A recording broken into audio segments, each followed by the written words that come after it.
There are certain clarifying moments in political discourse, moments that demonstrate just where the various parties stand. Never has the gap been so obvious as this last week. On Friday, the left declared the world was in imminent peril. The problem? President Trump pulled out of the altogether meaningless Paris Climate Accord, a worldwide agreement requesting non-binding commitments from signatories about future carbon emissions cuts. The hysteria was palpable. Suddenly, debunked weather prognosticator Al Gore found himself in prime television slots jabbering about the end of the world. House Minority Leader Nancy Pelosi, she gabbled about how Trump was dishonoring God. No word on her abortion-on-demand position from the Holy One, blessed be he. The Huffington Post ran a headline showing the world in flames. The mayor of London, Sadiq Khan, released a statement bemoaning Trump's decision. Meanwhile, the right shrugged. It pointed out the agreement didn't really do much anyway. It didn't bind China and India to any serious commitments. The Senate had not passed any enabling legislation. Perhaps non-governmental alternatives should be considered before diving headlong into empowerment of the regulatory state to fight a rising temperature over the next century.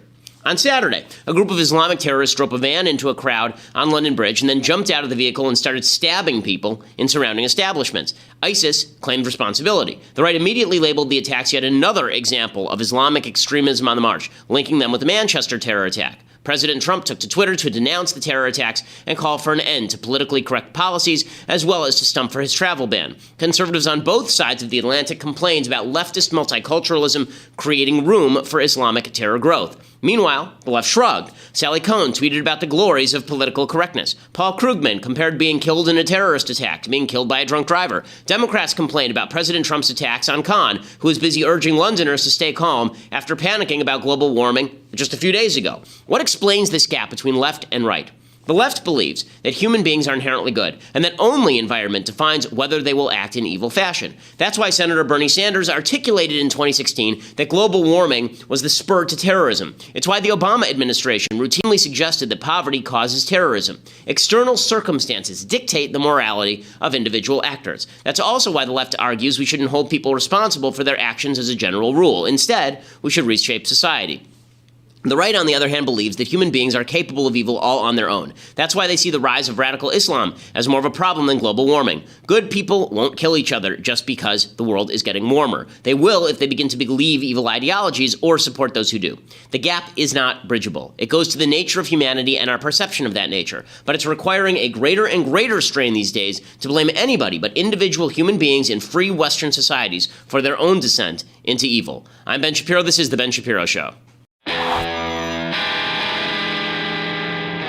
All right, tons to get to today. I want to talk about what we really should be talking about, and then I want to talk about what the media is instead talking about. Of course, these Comye hearings, and then NSA head Mike Rogers is in front of the Senate Intelligence Committee, as well as Dan Coates, the Director of National Intelligence, both of them testifying right now. We'll get to all of that and bring you the latest updates. But first, I want to say thank you to our sponsors over at ProFlowers. So I've been using ProFlowers for years, long before they were a sponsor. Whenever I go out of town, I try to send my wife flowers from abroad, and ProFlowers is the way that I do it. They always send fresh flowers. It's always great. Whenever there's an issue, they make it right immediately. We had a broken vase one time, and they sent a brand new vase right then and there. Right now, ProFlowers has a special offer just for our listeners. You get $10 off your purchase of $29 or more. This deal works best on best-selling gifts like their 100 Blooms bouquet, a dozen red roses, or even their totally unique plant gifts. To get that great deal, go to proflowers.com right now and enter Ben Show at checkout. That's Ben Show at checkout. ProFlowers bouquets, they're guaranteed fresh for 7 days, or they'll refund all of your money. They have a 7-step quality check, which means that the flowers are always awesome, and their website is really easy to use. You can schedule your delivery ahead of time for any date you want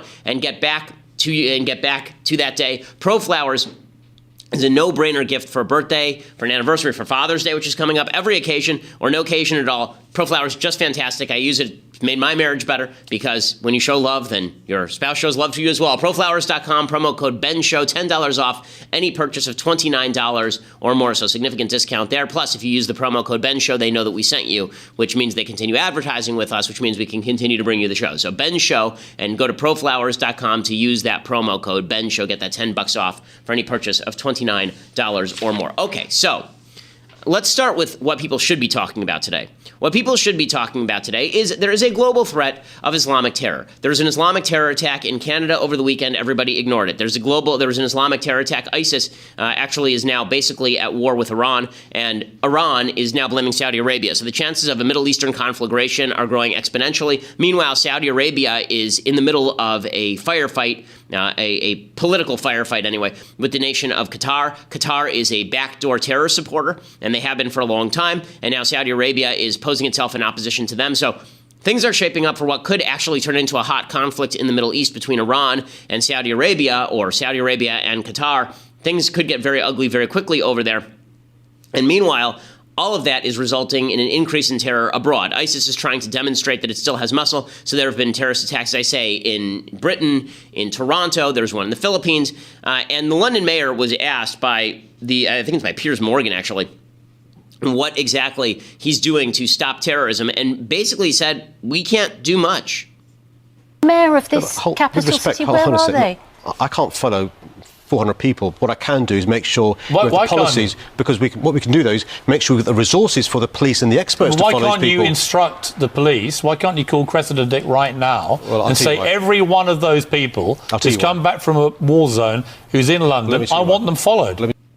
And he has no answer for that. He starts to kind of futz about. The answer is that he can, but he won't, because the fact is we are deploying our law enforcement resources in the West in exactly the wrong way. We have used politically correct ways of doing it. You know, people wonder why it is that the intelligence community has these blanket surveillance tools that they use for all Americans. One of the reasons is political correctness. If we weren't politically correct, then we'd be using all of our law enforcement resources at the hottest spots. We still are using a disproportionate amount, but we have to pretend that we're not. So instead, we decide it's more important to surveil everyone equally. And so we have these giant metadata programs instead of focusing in on, say, people who are coming back from Syria or people who are going to Wahhabi-funded mosques, Saudi-funded mosques. It's a huge mistake. Meanwhile, Democrats, of course, are not focusing on the threat of Islamic terror at all. They are trying to continue to play identity politics.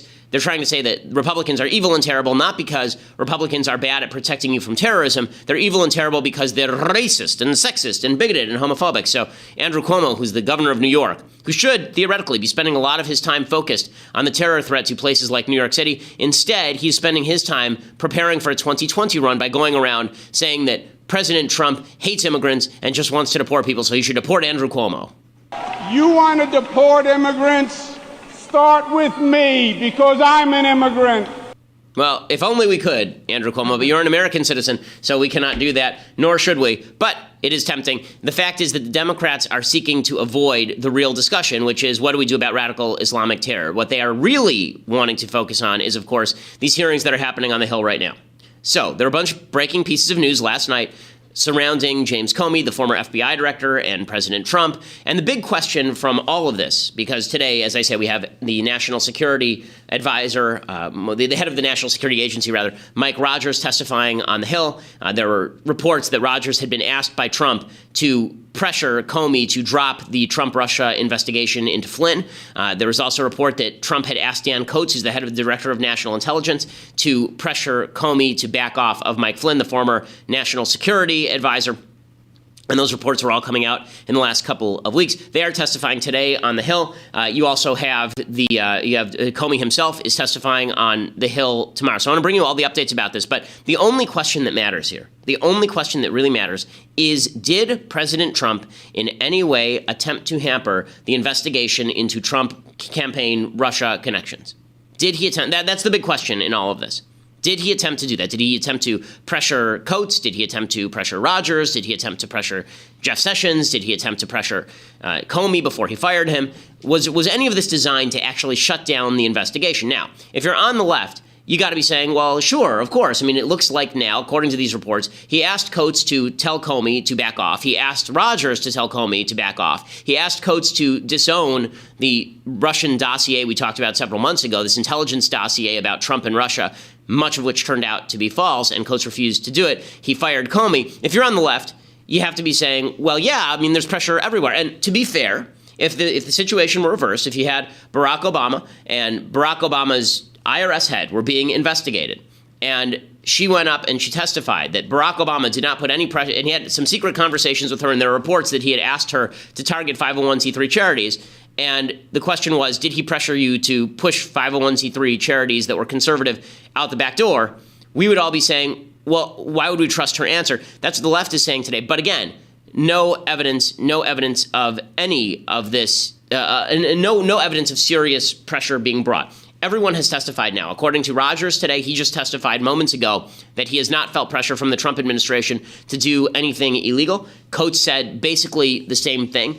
They're giving a little bit shifty answers in some areas. They're saying things like, I feel it's inappropriate to answer. I don't know if I legally can answer. But regardless of that, there's still no evidence that Trump actually pressured. So there's two ways of reading Trump's behavior in all of this. And I want to go through what the reports are about Trump's behavior, and then I'll explain the two reads on the behavior. So the Washington Post reported last night, this is all in prep run up for the Comye hearing. The Comye hearing tomorrow is what Democrats are looking forward to. They think that Comey's going to come forward, and Comey is going to say the following. He's going to get up, and he's going to say, President Trump met with me. He asked me to kill the Trump-Russia investigation. I refused to do so. He fired me. That's the narrative Democrats are hoping for. That's not the narrative they're likely to get. But in preparation for that narrative, the bars in D.C. are opening up tomorrow, apparently, and they're putting the Comey hearings on TV. CBS is broadcasting it in network time, which, as I mentioned yesterday, is just insane. Would they have broadcast Lois Lerner's testimony on network time? Would they have broadcast Eric Holder's testimony on network time? Would they have broadcast Hillary Clinton's Benghazi testimony on network time? Of course not. This is evidence of tremendous, tremendous media bias. But the media are all hot and bothered about this, so they're leaking incessantly about Comey and about Coates and about Rogers and about all of this. So here's the Washington Post report last night. They say, quote, the president complained he met with CIA Director Mike Pompeo and DNI Dan Coates. They attended a briefing at the White House. He pulled them aside and told everybody else to leave. And then, quote, the president started complaining about the FBI investigation and Comey's handling of it, said officials familiar with the account Coates gave to associates. 2 days earlier, Comey had confirmed in a congressional hearing the Bureau was probing whether Trump's campaign coordinated with Russia during the 2016 race. After the encounter, Coates discussed the conversation with other officials and decided that intervening with Comey, as Trump had suggested, would be inappropriate, according to officials who spoke on condition of anonymity to discuss sensitive internal matters. So I'm not sure where the illegality lies. The president can say anything he wants, but it's not obstruction of justice unless he actively does something to obstruct justice. And if I went to Dan Coates and I said, Dan, I'd appreciate if you dropped this investigation, it wouldn't mean anything. If the president does it, it doesn't really mean anything either. Maybe it's a backdoor sort of pressure, but it's not obvious that that is pressure rising to the level of obstruction of justice. Is it just possible that Trump is so annoyed with the Trump-Russia investigation because he himself knows that he's innocent, that he's saying off-the-cuff silly things to people? My theory is that that's what best fits with the evidence. Not that Trump is some sort of mastermind attempting in Nixonian fashion to quash the investigation, but that Trump is so frustrated with Comey and with the Trump-Russia investigation that he's angry at everyone. There's a report today that he's angry at Jeff Sessions. Okay, Jeff Sessions, of course, is his attorney general and one of the more solid kind of populist nationalists in the administration. If you are somebody who likes Trump's agenda, Jeff Sessions is your man. I mean, Jeff Sessions is the guy who is anti-immigration. Jeff Sessions is the guy who is in favor of harsher restrictions on immigration and harsher enforcement of crime.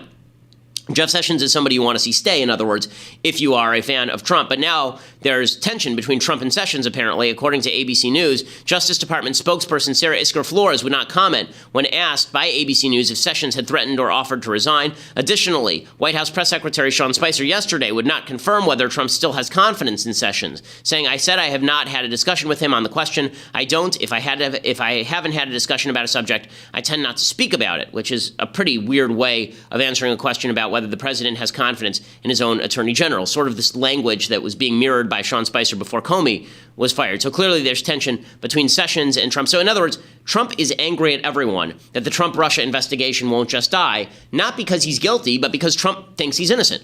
Trump says, I didn't do anything. I know I didn't do anything. And that's really plausible that Trump didn't do anything. Even if Paul Manafort, his former campaign manager, did something. Even if Carter Page, his former foreign policy advisor, did something. Even if Mike Flynn did something. That is not evidence that Trump himself did something. And you can sense that Trump has a divide in his own mind between the Trump campaign and Trump himself. And by the way, if you're Mike Flynn and you were cutting some sort of corrupt deal with the Russians, or Paul Manafort and you were cutting some sort of corrupt deal with the Russians, the last person you would tell is Donald Trump. For two reasons. One, Trump would likely fire you.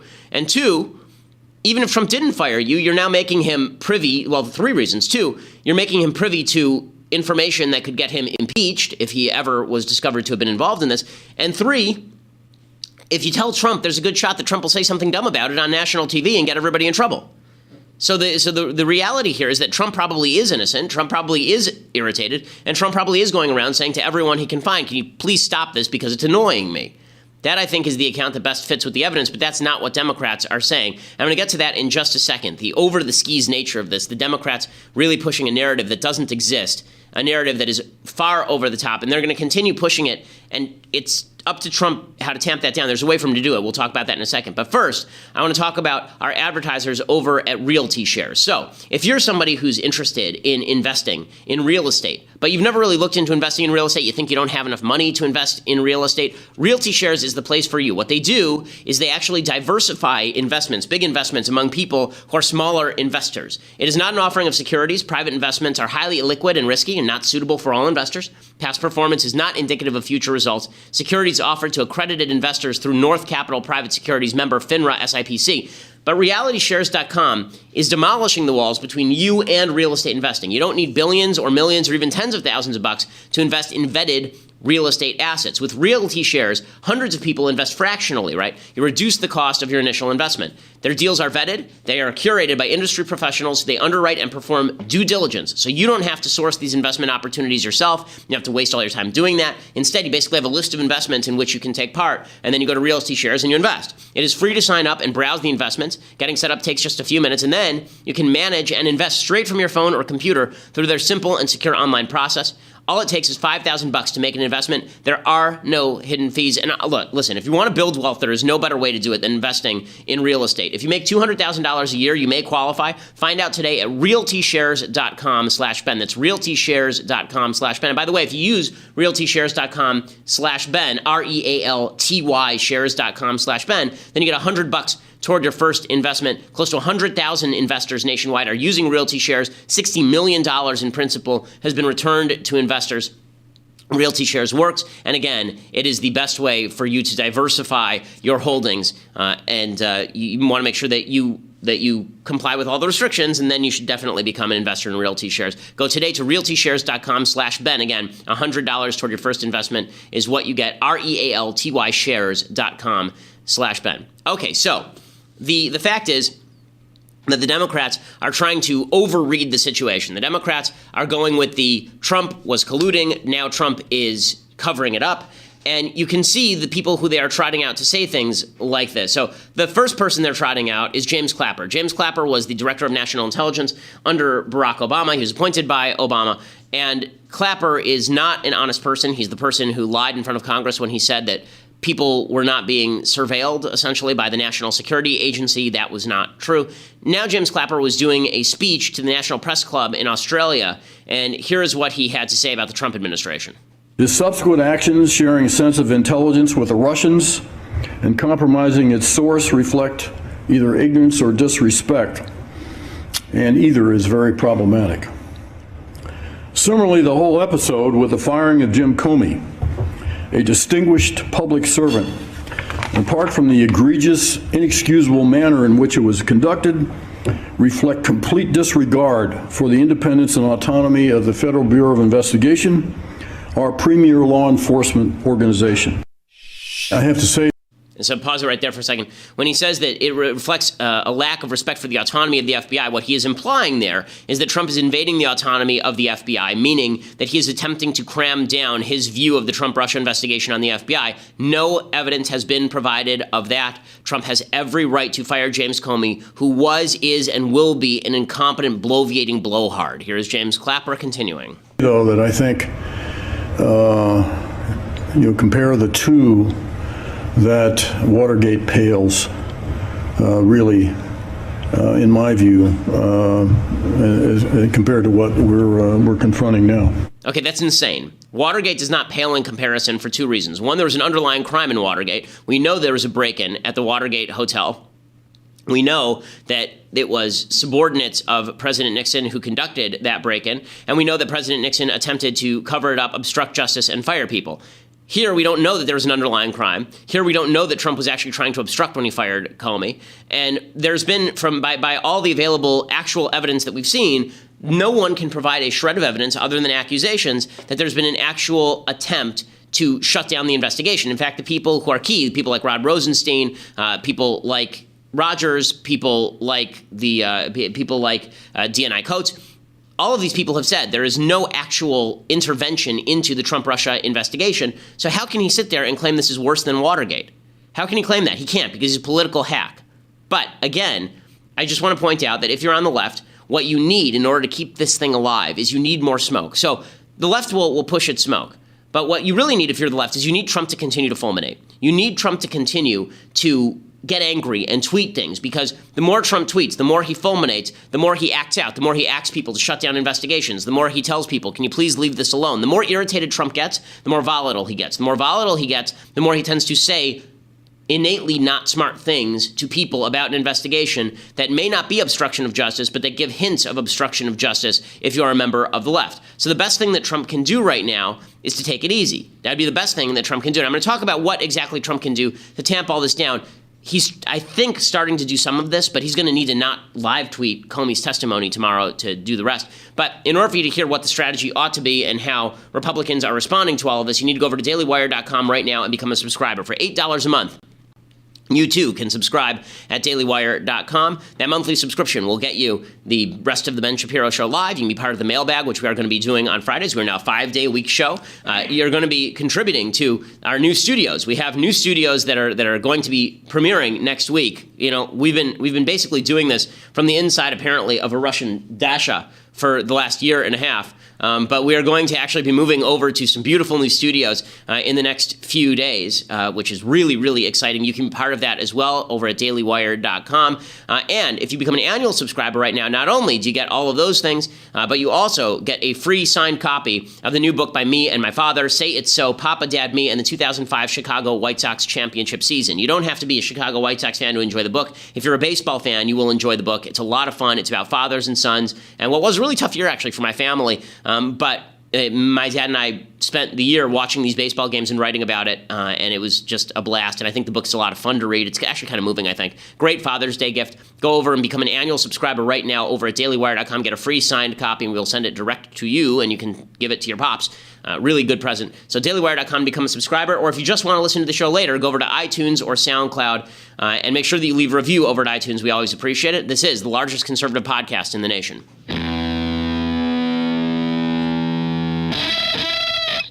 So the fact is that the way that President Trump should be dealing with all of the Comey hubbub is that President Trump should be playing it cool. That's what he should be doing. He shouldn't be trying to tell people to stop investigations. He shouldn't be tweeting about it. He should just go silent. And he has every excuse to do so now. There's a special prosecutor who's looking into all of this, Robert Mueller. He should just say, listen, Bob Mueller's looking into this. We're done here. There's nothing else to discuss. I'm not pressuring anybody. The investigation is going to go forward. I know I'm innocent, so I have nothing to fear. Right? I have nothing to fear.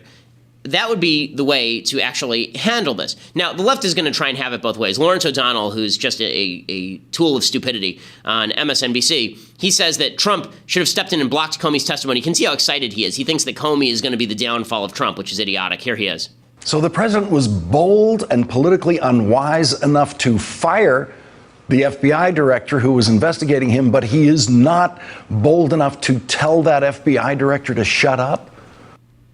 So this is really dumb. If he told the FBI director to shut up right now, then it would be more evidence from the left of a cover-up. If he lets Comey speak, Comey will say some stuff. None of it will be terrific for Trump, but none of it is going to be totally damning of Trump either, because, again, Trump is right about this, a loudmouth who likes to be on TV and likes to say things and holds his self-esteem in higher regard than he maybe holds the law. And there are a lot of ways you can push back on Comey quietly and through subordinates. You don't have to do it yourself. You know, Lindsey Graham, I think, has this exactly right. Lindsey Graham is kind of adult, but I think Lindsey Graham has this right. He says, quote, I don't think you did anything wrong to President Trump. Don't get in the way of an investigation that could actually clear you. That makes perfect sense to me. I think that is exactly right. And that means don't tweet things, don't get in the way. Just go silent now. Just go silent now. And don't worry, your subordinates will say things. Your subordinates will be able to push back. You know, Trump, I think, started to do this a little bit yesterday. He was asked about James Comey, and here was his line. Mr. President, what message do you have to Jim Comey ahead of his testimony? I wish him luck. Thank you, everybody. Anything else, sir? Okay, that's the right answer. I wish him luck. Say what you're going to say. And we're done here. And then let your subordinates say the things that you should say. So Eric Jr. was out there on Hannity, and he said this is a witch hunt, which it very well may be. Here he is making that case. James Comey's going to testify on Capitol Hill. Are you going to watch? Yeah, sure. Absolutely. Both sons described the investigation into Russian collusion with the Trump campaign as an effort to undermine their father's presidency. It's the greatest hoax of all time. I was there throughout the campaign. We have no dealings in Russia. We have no projects in Russia. We have nothing to do with Russia. I mean, to me, it's without a question, reads and smells like a witch hunt.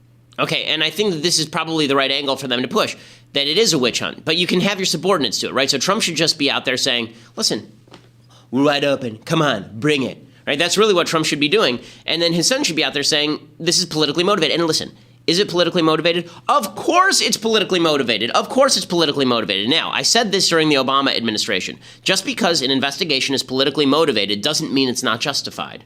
Right? It might be justified and politically motivated, but this one looks politically motivated and unjustified, at least based on the evidence we've seen so far. Now, it may be, again, that Michael Flynn, I think my theory on this is right. I'd almost be willing to bet money on this, that Michael Flynn may be guilty of something, Paul Manafort may be guilty of something, Trump had no idea what was going on and fired people when he found out about it. I think that that's probably the most likely explanation in all of this, and Trump just doesn't want the blowback, and he's irritated because he's an irritable guy. He's irritated when people in the intel community keep leaking things about him that he knows aren't true. But his best move here is to deprive the left of oxygen. There's a big debate that's broken out over Trump's tweeting. Is Trump's tweeting helping the left, or is Trump's tweeting helping Trump?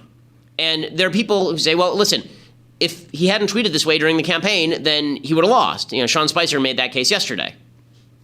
The president is the most effective messenger on his agenda, and I think his use of social media, he now has a collective total of close to 110 million people across different platforms, gives him an opportunity to speak straight to the American people, which has proved to be a very, very effective tool. But using it and using it wisely can be two different things. Right, and I think the same people who are critiquing his use of it now critiqued it during the election, and it turned out pretty well for him then. Okay, that is not true at all. There are a lot of his allies who are saying, Mr. President, it's not the same thing being campaign as it is being in an election, and you might be better served by backing off of the Twitter use, particularly on legal issues right now. Listen, I think that is this impeachable stuff? I don't see anything here that's remotely impeachable. Is this criminal? I don't see anything here that's criminal. Is it true that Trump pressured subordinates to kill an investigation? I mean, if by pressured you mean did he talk to subordinates about the investigation, then I guess so, but that's a pretty broad definition of pressure. I mean, I assume that Obama talked routinely with members of his own staff about various investigations that were going on into things that were happening in his administration. Did the left go nuts over that? Did the left go nuts over Obama and Loretta Lynch investigating Hillary Clinton? Did the left go nuts about President Obama asserting executive privilege in order to protect Eric Holder from having to testify in front of Congress? Of course not. And the Obama administration was doing stuff that was at least as dirty as what we're seeing right now, and the media didn't have any problem with it. We had a problem with it over here on the right, but we didn't have the full evidence to go out there and say that everything that we assumed was going on was actually going on. So I think that we ought to have the same standard when it comes to President Trump. Okay, let's do some things I like and then some things that I hate. But before we do that, I want to say thank you to our friends over at framebridge.com. So, framebridge.com is the best place to frame all of your photos. You choose your frame or let their designers help you choose. Instead of you going over to one of these expensive custom framing shops and spending $1 bajillion, framebridge.com does it much more inexpensively. Upload your photo from your computer or directly from Instagram. You can preview your photo online in the frame that you choose. And if you can't upload your photo or art, you can actually just mail it in for free directly to them. It is very affordable. Instead of the hundreds that you'd pay at a framing store for things like posters, their prices start at $39. All shipping is free. And right now, my listeners get 15% off their first order at framebridge.com when they use my code Shapiro. That is 15% off framebridge.com when you use that promo code Shapiro. They have tons of quality options. They have a frame for every style, from clean and classic to the more eclectic. They use premium real wood moldings, an acid-free mat board, and foam board. Their acrylic glazing does not shatter. It protects your piece from harmful UV rays, so it won't destroy the art that you're attempting to frame. And they have a happiness guarantee, meaning that the expert team will custom frame your item in days, not weeks or months, and deliver your finished piece directly to your door, ready to hang. Their team gives every item care and attention, because if they meet your expectations, that's the most important thing. And then, of course, get started framing today. Your photos are art. Framebridge.com, promo code Shapiro. Get 15% off your first order. Again, that's framebridge.com, promo code Shapiro. They've framed some of the stuff in my home. They do a beautiful job. Framebridge.com, promo code Shapiro. Okay, so time for some things I like and then some things I hate. So, things that I like. I, over the weekend, read a great sports book. I've written a great sports book, by the way. Say it so. There's another pitch. But this is it. John Feinstein is one of the best sports writers in America. I would venture to say I think he's the best sports writer in the country. When he writes about basketball particularly, he's just wonderful. He wrote a fantastic bestseller called The Season on the Brink, which you should go out and you should get. But this is another one that came out more lately, and that is The Legends Club.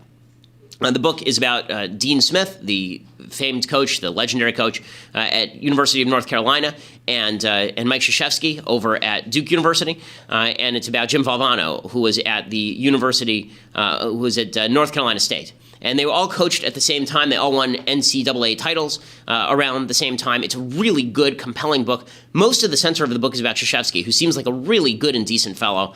It's about the development of college basketball. It's about what it means to be a coach, interact with players, interact with each other. Really a fascinating, great book. I think I've read a lot of John Feinstein books. His best books are probably A Season on the Brink, and then he wrote one about the Masters that's really fantastic. And I think this one is in his top 3, The Legends Club by John Feinstein. Go out and pick that up today. Really a fun read, really a compelling read. It's one of those books where the other night my wife was falling asleep about 9:30 and I wanted to go to sleep too, and instead I started reading the book just as prep for bedtime, and suddenly it's midnight and I'm still reading the book. Great book, John Feinstein, The Legends Club. Okay, other things that I like. So there's a big runoff election that is happening in the Georgia 6th. That is to fill the seat left by, who is it, Mick Mulvaney? I'm trying to remember who gave up the Georgia 6th seat in order to create the special election. But the people who are running right now are John Ossoff, who is the Democrat, and he is running neck and neck with Karen Handel, a really nice gal who I know pretty well, and she is running. She was the Secretary of State, I believe, in the state of Georgia. Longtime Republican honcho in the state, and they had a debate last night, and Karen Handel just hands him his ass. It's pretty amazing. So, John, I guess what I would like to know is exactly who are you going to vote for in this election? Is that the question? And he just has no answer. And the reason he has no answer, John Ossoff, is because John Ossoff cannot vote in the district. And he has no explanation for why he's running in a district in which he cannot vote. And she went on to just hammer him and say, you're a fraud, and that's why you wouldn't do a debate on CNN with me. That's why you won't come on TV. I mean, just brutal by Karen Handel to John Ossoff. I love the fact that he's so surprised by this question. This was a major issue for the last several weeks in this election, and he still doesn't have a good answer for it. By the way, it was Tom Price, the Health and Human Services Secretary, who was in that district, and now one of these two people will fill his slot. I think that Karen Handel is going to win the seat. I think it will be close.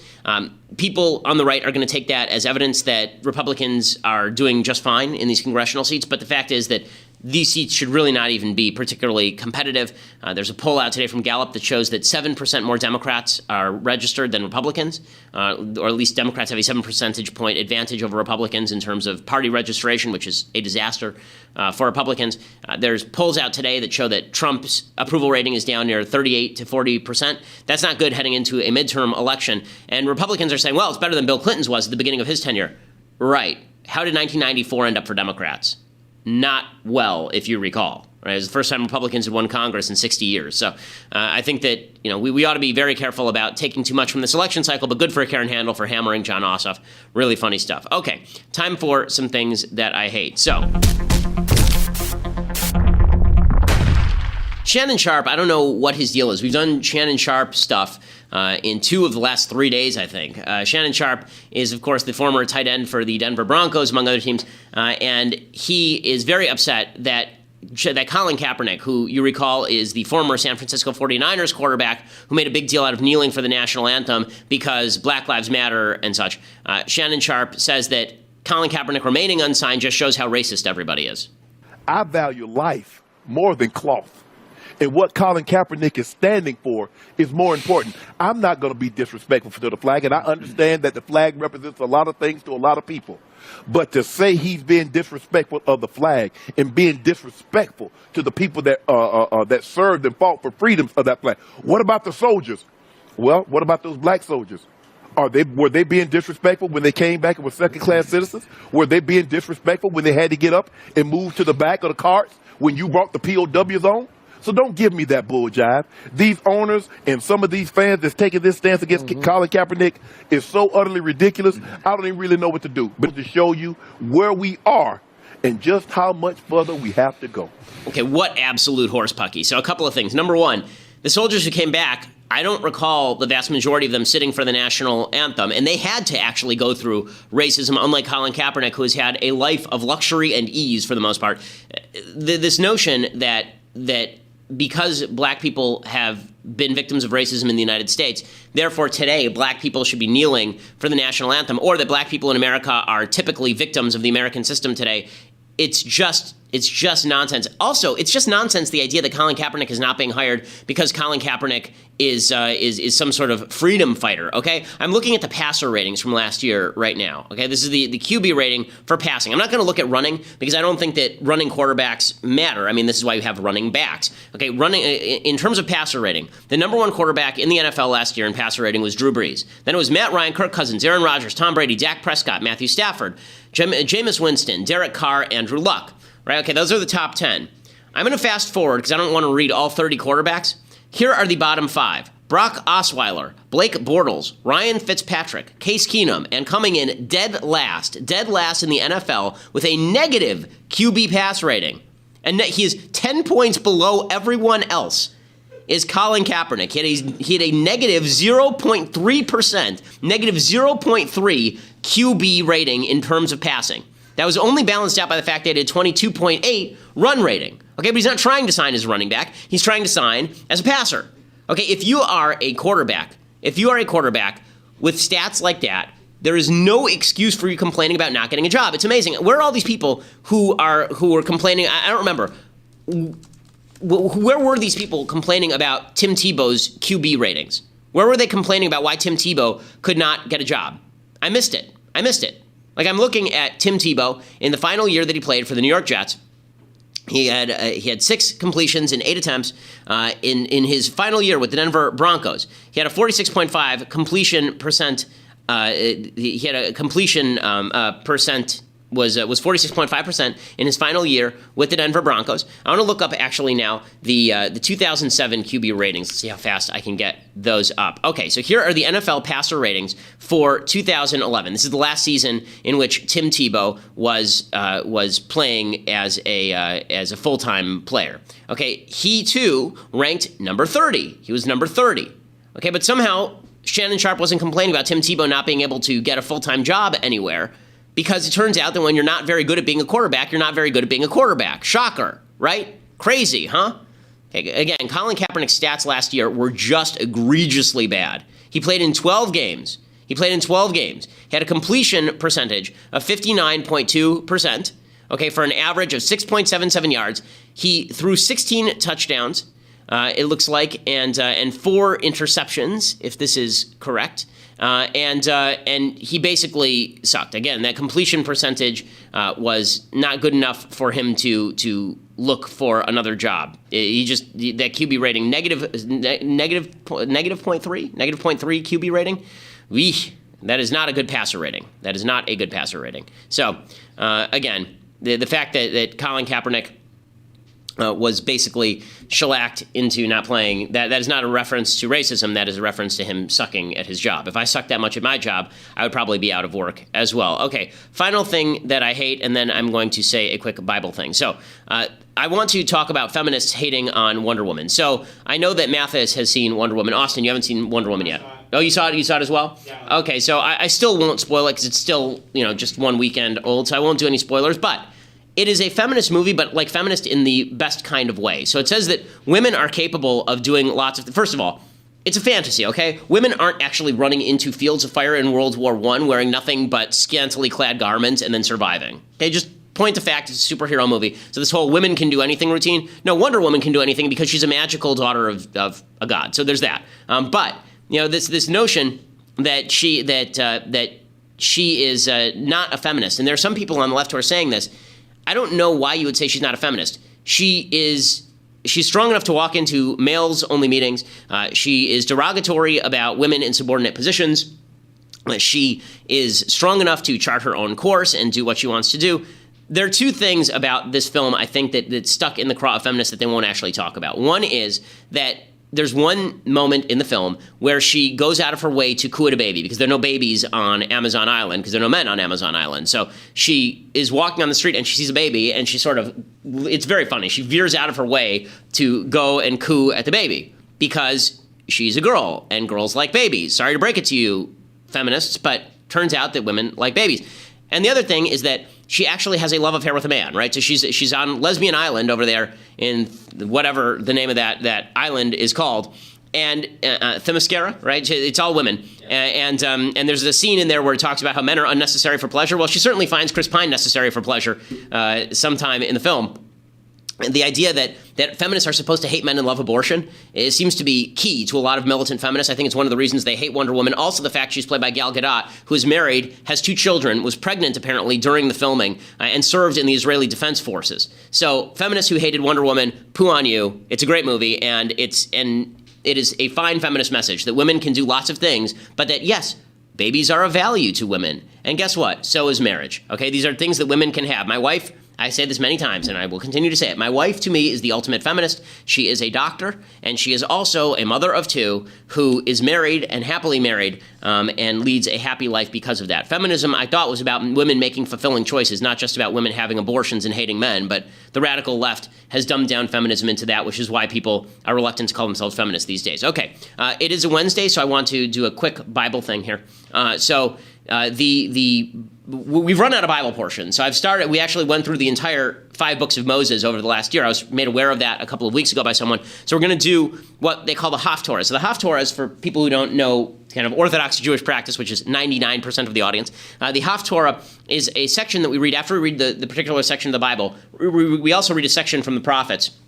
And that's because during the Roman era, the Romans banned the reading of the Old Testament in Israel. And so the Jews would basically read from the prophets as sort of reminder of what they would be reading in the Old Testament. So, for example, in this week's Parsha, in this week's Torah portion, it talks about the menorah. So they found a section of the prophets to read to people instead that also talks about the menorah. So this is from Zechariah. This is from the book of Zechariah. And it says, "And he showed me Joshua the high priest standing before the angel of the Lord," he is God, "and Satan was standing on his right to accuse him. And the Lord said to Satan, The Lord shall rebuke you, O Satan, and the Lord shall rebuke you, he who chose Jerusalem. Is this one not a brand plucked from fire? Now Joshua was wearing filthy garments and standing before the angel. And he, the angel, raised his voice and said to those standing before him, saying, Take the filthy garments off him. And he said to him, See, I have removed your iniquity from you, and I have clad you with clean garments." And then he goes on to talk about, if you fulfill my promises, then you will be clean again. So what is this about? Joshua is the high priest in Jerusalem. This is directly after the reestablishment of the Second Temple, I believe. And Joshua was the high priest after the Babylonian exile, and his children all intermarried. That was the story of Joshua. And after his children all intermarried, there's a lot of blowback on him because it was, what did you do wrong that your children intermarried? And so that's why he's wearing these filthy garments. And so the idea here is that the angel and God, they say it's not Joshua, it's not always your fault if your kids do stuff that's wrong. As long as you are attempting to do the right thing and not justifying your kids doing the wrong thing, then you still get credit for the attempt. Notice also, by the way, that in the Jewish vision, Satan is not actually a bad guy. Satan is the accuser. That's actually his job. So the idea here is that, listen, it's not always your fault when your kids do the wrong thing. It's not always your fault when people around you don't pay attention to your advice. It's not always your fault. You can bring up your kids in the best possible way and they still make mistakes. But the bottom line is that so long as you are making the effort and you're making clear to your kids that you object to them doing some of the things that they're doing when they make mistakes, you've still fulfilled your moral obligation and God still sees you for what you're attempting to do. Okay, we'll be back here tomorrow, and we're going to be doing a new Thursdays segment that I will surprise you with tomorrow. Ooh, because it's a 5-day-a-week show now. Ooh, okay. This is the Ben Shapiro. I'm Ben Shapiro. Catch you tomorrow.